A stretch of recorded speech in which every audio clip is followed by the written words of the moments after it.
ધૂમકેતુની ઘણી બધી વાર્તાઓ છે કે જે તમે સાંભળી હશે. એમાંની જ એક વાર્તા છે પોસ્ટ ઓફિસ. દુનિયાની સૌથી સુંદર વાર્તાઓમાં આ વાર્તાને સ્થાન મળેલું છે અને આ વાર્તા આજ સુધી પિતા પુત્રીના પ્રેમનું પ્રતીક બની રહી છે. પાછલી રાત્રિનું ભૂરું આકાશ માનવ જીવનમાં અનેક સુખદ યાદગીરી ચમકે એમ નાના મોટા તારાઓથી ચમકી રહ્યું હતું. ઠંડા પવનના સુસવાટાથી પોતાના જૂના અને ફાટેલા જબ્બાને શરીરે વધારે ને વધારે લપેટી લેતો એક વૃદ્ધ ડોસો શહેરના મધ્ય ભાગમાં થઈને જતો હતો. સ્વાધીન અવસ્થા ભોગવતા કેટલાક ઘરોમાંથી આ વખતે ઘંટીનો મધુર લાગતો અવાજ, કોઈક વહેલા ઉઠનારના પગરખાનો છેટેથી સંભળાતો શબ્દ કે કોઈ અકાળે જાગેલા પક્ષીનો સ્વર. એ સિવાય શહેર તદ્દન શાંત હતું. લોકો મીઠી નિંદ્રામાં ઘોરતા હતા અને શિયાળાની ઠંડીથી રાત્રિ વધારે ગાઢ બનતી હતી. કહે નહીં છતાં કતલ કરી નાખે એવા મીઠા મનુષ્યના સ્વભાવ જેવી શિયાળાની ઠંડી કાતિલ હથિયારની માફક પોતાનો કાબુ સર્વત્ર ફેલાવી રહી હતી. વૃદ્ધ ડોસો ધ્રુજતો ને શાંત રીતે ડગમગ ચાલતો શહેરના દરવાજા બહાર થઈ એક સીધી સડક પર આવી પહોંચ્યો ને ધીમે ધીમે પોતાની જૂની ડાંગના ટેકાથી આગળ વધ્યો. સડકની એક બાજુ ઝાડોની હાર હતી ને બીજી બાજુ શહેરનો બાગ હતો. અહીં ઠંડી વધારે હતી ને રાત્રિ વધારે શીમણી બનતી હતી. પવન હોહરવો નીકળી જતો હતો ને શુક્રના તારાનું મીઠું તેજ બરફ પડે એમ પૃથ્વી ઉપર ઠંડીના કટકા જેવું પડતું હતું. જ્યાં બાગનો છેડો હતો ત્યાં છેલ્લામાં છેલ્લી ઢબનું એક રોનકદાર મકાન હતું. એની બંધ બારી તથા બારણામાંથી દીવાનો ઉજાસ બહાર પડતો હતો. ભાવિક મનુષ્ય જેમ દાતારનું શિખર જોઈ શ્રદ્ધાથી આનંદ પામે એમ વૃદ્ધ ડોસો આ મકાનની લાકડાની કમાન જોઈ આનંદ પામ્યો. કમાન પર એક જરી પુરાણા પાટિયામાં નવા અક્ષર લખ્યા હતા, પોસ્ટ ઓફિસ. ડોસો ઓફિસની બહાર પડથાર પર બેઠો. અંદરથી કંઈક ચોક્કસ અવાજ આવતો હતો, પણ બે ચાર જણા કામમાં હોય એમ વ્યવહારિક ગુપસુપ થતી હતી. પોલીસ સુપ્રિન્ટેન્ડન્ટ, અંદરથી અવાજ આવ્યો. ડોસો ચમક્યો પણ પાછો શાંત બનીને બેઠો. શ્રદ્ધા અને સ્નેહ આટલી ઠંડીમાં એને ઉષ્મા આપી રહ્યા હતા. અંદરથી અવાજ પર અવાજ આવવા લાગ્યા. કારકુન અંગ્રેજી કાગળના સરનામા બોલી બોલી પોસ્ટમેન તરફ નાખતો જતો હતો. કમિશનર, સુપ્રિન્ટેન્ડન્ટ, દિવાન સાહેબ, લાઇબ્રેરિયન એમ એક પછી એક અનેક નામ બોલવાનો અભ્યાસી કારકુન ઝપાટા બંધ કાગળો ફેંકે જતો હતો. એવામાં અંદરથી એક મશ્કરી ભર્યો અવાજ આવ્યો. કોચમેન અલી ડોસા. વૃદ્ધ ડોસો હતો ત્યાંથી બેઠો થયો. શ્રદ્ધાથી આકાશ સામે જોયું ને આગળ વધ્યો અને બારણા પર હાથ મૂક્યો. ગોકળભાઈ. કોણ? કોચમેન અલી ડોસાનો કાગળ કીધો ના, હું આવ્યો છું. જવાબમાં નિષ્ઠુર હાસ્ય આવ્યું. સાહેબ, આ એક ગાંડો ડોસો છે. એ હંમેશા પોતાનો કાગળ લેવા પોસ્ટ ઓફિસે ધક્કો ખાય છે. કારકુને આ શબ્દો પોસ્ટ માસ્ટરને કહ્યા. ત્યાં તો ડોસો પોતાના સ્થાન પર બેસી ગયો હતો. 5 વર્ષ થયા એ જગ્યાએ બેસવાનો એનો અભ્યાસ હતો. અલી મૂળ હોશિયાર શિકારી હતો. પછી ધીમે ધીમે એ અભ્યાસમાં એવો કુશળ બન્યો હતો કે હંમેશા જેમ અફીણીને અફીણ લેવું પડે એમ અલીને શિકાર કરવો જ પડે.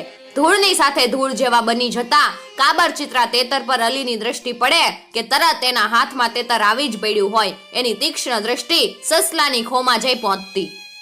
આસપાસના સૂકા પીળા કાગડાના કે રાપડાના ઘાસમાં સંતાઈને સ્થિર કાન કરી બેઠેલા ચતુર સસલાના ભૂરા મેલા રંગને ક્યારેક ખુદ શિકારી કૂતરા જુદો ન પાડી શકતા આગળ વધી જતા ને સસલું બચી જતું. પરંતુ ઇટાલીના ગરુડ જેવી અલીની દ્રષ્ટિ બરાબર સસલાના કાન પર ચોટતી ને બીજી જ પળે એ રહેતું નહીં. વળી ક્યારેક અલી મચ્છીમારનો મિત્ર બની જતો. પણ જ્યારે જીવન સંધ્યા પહોંચતી લાગી ત્યારે આ શિકારી અચાનક બીજી દિશામાં વળી ગયો. એની એકની એક દીકરી મરિયમ પરણીને સાસરે ગઈ.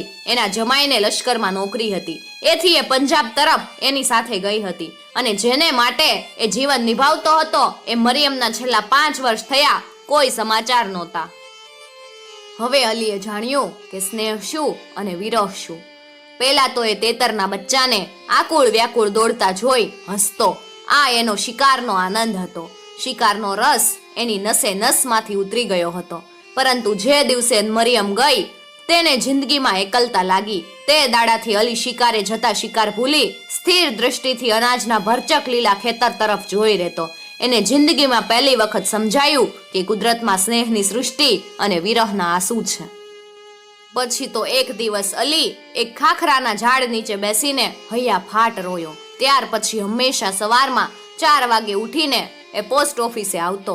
એનો કાગળ તો કોઈ દિવસ હોય નહીં, પણ મરિયમનો કાગળ એક દિવસ આવશે એવી ભક્તના જેવી શ્રદ્ધામાં એ આશાભર્યા ઉલ્લાસમાં હંમેશા સૌથી પહેલો પોસ્ટ ઓફિસે આવીને બેસતો.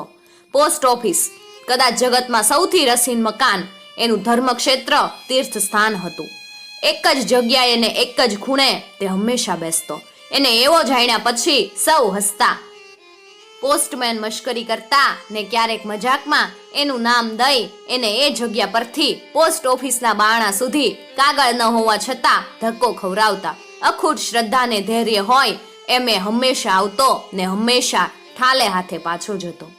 અલી બેઠો હતો એટલામાં એક પછી એક પટ્ટાવાળાઓ પોતપોતાની ઓફિસના કાગળો લેવા આવવા લાગ્યા. ઘણું કરીને પટ્ટાવાળા એ 20મી સદીમાં અધિકારીઓની સ્ત્રીઓના ખાનગી કારભારી જેવા છે, એટલે આખા શહેરના દરેકે દરેક ઓફિસરનો ખાનગી ઇતિહાસ અત્યારે વંચાતો.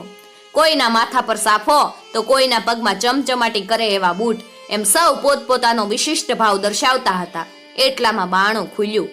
દીવાના અજવાળામાં સામેની ખુરશી પર તુંબડા જેવું માથું ને હંમેશનો દિલગીરી ભર્યો ઉદાસીન જેવો ચહેરો લઈ પોસ્ટ માસ્ટર બેઠા હતા. કપાળ પર, મોં પર કે આંખમાં ક્યાંય તેજ ન હોય ત્યારે માણસ ઘરું કરીને ગોલ્ડ સ્મિથનો વિલેજ સ્કૂલ માસ્તર આ સદીનો કારકુન કે પોસ્ટ માસ્તર હોય છે. અલી પોતાની જગ્યાએથી ખસ્યો નહીં. પોલીસ કમિશનર, કારકુને બૂમ પાડી ને એક થનગનાટ કરતા જુવાને પોલીસ કમિશનરનો કાગળ લેવા હાથ આગળ ધર્યો. સુપ્રિન્ટેન્ડન્ટ! બીજો એક પટ્ટાવાળો આગળ આવ્યો અને આમ ને આમ એ સહસ્ત્ર નામાવલી વિષ્ણુ ભક્તની જેમ કારકુન હંમેશા પઢી જતો. અંતે સૌ ચાલ્યા ગયા. અલી ઉઠ્યો. પોસ્ટ ઓફિસમાં ચમત્કાર હોય એમ એને પ્રણામ કરી ચાલ્યો ગયો. અરે સૈકાઓ પહેલાનો એક ગામડિયો. આ માણસ ગાંડો છે? પોસ્ટ માસ્ટરે પૂછ્યું. હા. કોણ? અલી ના સાહેબ. હા સાહેબ. 5 વર્ષ થયા. ગમે એવી ઋતુ હોય છતાં કાગળ લેવા આવે છે. એનો કાગળ ભાગ્યે જ હોય છે. કારકુને જવાબ આપ્યો. કોણ નવરું બેઠું છે? હંમેશ તે કાગળ ક્યાંથી હોય? અરે સાહેબ, પણ એનું મગજ જ ચસકી ગયું. તે પહેલા બહુ પાપ કરતો, એમાં કોઈ થાનકમાં દોષ કર્યો. ભાઈ, કર્યા ભોગવવા છે. પોસ્ટમેને ટેકો આપ્યો. ગાંડા બહુ વિચિત્ર હોય છે. હા, અમદાવાદમાં મેં એક વખત એક ગાંડો જોયો હતો. એ આખો દિવસ ધૂના ઢગલા જ કરતો, બસ બીજું કાંઈ નહીં. બીજા એક ગાંડાને હંમેશા નદીને કાંઠે જઈ હાંજે એક પથ્થર પર પાણી રેડવાની ટેવ હતી. અરે એક ગાંડાને તો એવી ટેવ હતી કે આખો દિવસ આગળ ને પાછળ ચાલ્યા જ કરે. બીજો એક કવિતા ગાયા કરતો. એક જણ પોતાને ગાલે લપાટો જ માર્યા કરતો ને પછી કોઈક મારે છે એમ માનીને રોયા કરતો. આજે પોસ્ટ ઓફિસમાં ગાંડાનું પુરાણ નીકળ્યું હતું. હંમેશા આવું એકાદ પ્રકરણ છેડીને એના પર 2-4 મિનિટ વાત કરી આરામ લેવાની ટેવ લગભગ બધા જ નોકર વર્ગમાં દારૂની ટેવની જેમ પેસી ગઈ છે. પોસ્ટ માસ્ટર છેવટે ઉઠ્યા ને જતા જતા કહ્યું, મારું ગાંડાની પણ દુનિયા લાગે છે. ગાંડા આપણને ગાંડા માનતા હશે અને કદાચ ગાંડાની સૃષ્ટિ કવિની સૃષ્ટિ જેવી હશે. છેલ્લા શબ્દ બોલતા પોસ્ટ માસ્ટર હસીને ચાલ્યા ગયા. એક કારકુન વખત મેળે જરા ગાંડા ઘેલા જોડી કાઢતો ને એને સૌ ખીજવતા. પોસ્ટ માસ્ટરે છેલ્લું વાક્ય એટલા માટે જ હસતા હસતા એના તરફ કરીને કહ્યું હતું. પોસ્ટ ઓફિસ હતી એવી ને એવી ફરીવાર શાંત બની ગઈ. એક વખત અલી 2-3 દિવસ સુધી આવ્યો નહીં. પોસ્ટ ઓફિસમાં અલીનું મન સમજી જાય એવી સહાનુભૂતિ કે વિશાળ દ્રષ્ટિ કોઈનામાં હતી નહીં. પણ એ કેમ ન આવ્યો એવી કૌતક બુદ્ધિ સૌને થઈ. પછી અલી આવ્યો, પણ તે દિવસે એ હાંફતો હતો. એના ચહેરા પર જીવન સંધ્યાના સ્પષ્ટ ચિહ્ન હતા. આજે તો અલીએ અધીરા બનીને પોસ્ટ માસ્ટરને પૂછ્યું, માસ્તર સાહેબ, મારી મરિયમનો કાગળ છે? પોસ્ટ માસ્તર તે દિવસે ગામ જવાની ઉતાવળમાં હતા. એમનું મગજ આ સવાલ ઝીલી શકે એટલું શાંત નહોતું. ભાઈ, તમે કેવા છો?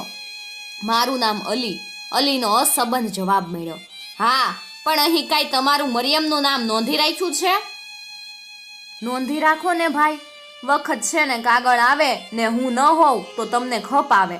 પોણી જિંદગી શિકારમાં ગાળી હોય એને શી ખબર કે મરિયમનું નામ એના પિતા સિવાય બીજાને મન 2 પૈસા જેટલી કિંમતનું છે. પોસ્ટ માસ્ટર તપી ગયા. ગાંડો છે શું? જા, તારો કાગળ આવશે તો ખાઈ નહીં જાય.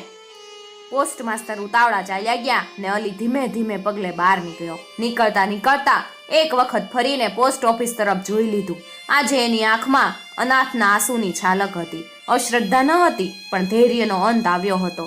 અરે, હવે મરિયમનો કાગળ ક્યાંથી પહોંચે? એક કારકુન તેની પાછળ આવતો લાગ્યો. અલી એના તરફ ફર્યો.